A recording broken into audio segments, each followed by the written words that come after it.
Pass చేస్తున్నారు కానీ దేవుని వాక్యానుసారం ఏం చెప్పుతుందో గ్రహించట్లేదు.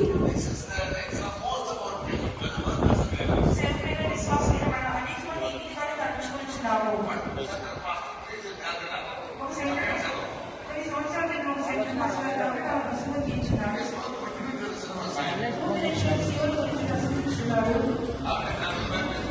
అది ఇంట్లోకి వచ్చిన తర్వాత నేను వెళ్ళి అడిగి ఉన్నాను, పాస్టర్ గారు సీఎం విషయం నిజంగా నమ్మట్లేదు, మీరు నమ్మొచ్చుదానా అని అడిగి ఉన్నాను. ఆయన స్నేహితుడా ఉండి ఉన్నాడు. మరి నువ్వే నమ్మినప్పుడు నేను నమ్మాలని ఎందుకు ఎదురు చూస్తున్నావు? పాస్టర్ మీరు ఎప్పుడైనా ప్రసంగం చేసి ఉన్నారు? మీరు ఎప్పుడైనా సీఎం చూసి ఉన్నారని నేను అడిగాను. ఆయన లేదని చెప్పి ఉన్నారు. సీఎంలోకి దిగి వచ్చిన విధంగా మీరు ఇప్పుడు సీఎం గురించి ప్రసంగించారే. ఇద్దరు పాస్టర్లు ఏం బోధించున్నారో నేను విన్నాను, అదే మీతో నేను తెలియజేసిందని చెప్పి ఉన్నాడు. ఎవరు చెప్పారంట? సండే స్కూల్ పిల్లలు కాదు, ఎవరు కొత్త విశ్వాసులు కాదు, ఒక సెంటర్ పాస్టర్ ఆ విధంగా చెప్పి ఉన్నాడు.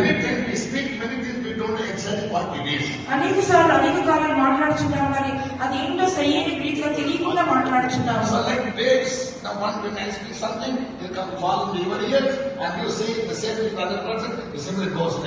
నేను ఏదో చెప్పినట్లయితే మీరు విడుచున్నారు, అదే విధంగా ఇతరులతో చెప్పుతున్నారే కానీ సరైన రీతిలో అవగాహన చేసుకుని మీరు వినట్లేదు.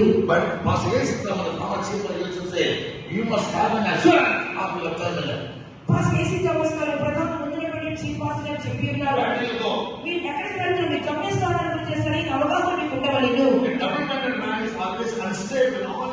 విమర్శలు ఎల్లప్పుడూ కూడా తన కార్యములు అస్థిరుడుగానే కనబడదు.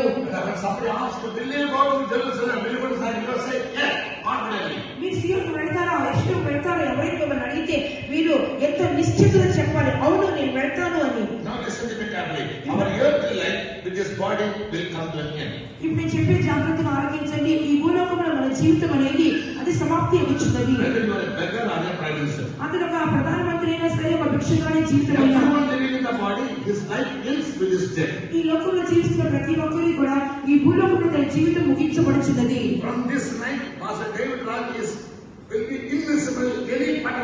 ఈ రాత్రి నుండి మనం పాస్టర్ డేవిడ్ రాజ్ గారు ఈ భూ ప్రపంచంలో ఎక్కడా కూడా కనబడడం అదృష్టంగానే ఉండదు. అతని ఎదురులో కోసం కోట్ల రూపాయలు ఖర్చు పెట్టినా అతను ఇంకా మనకి కనబడడు.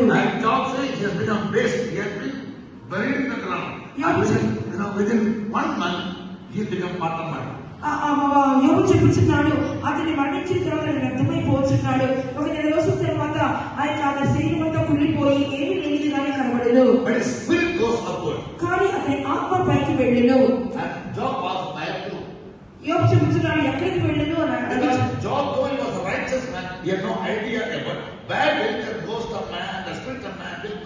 యోబుకు నీతిమంతుడిగా కనబడినప్పటికీ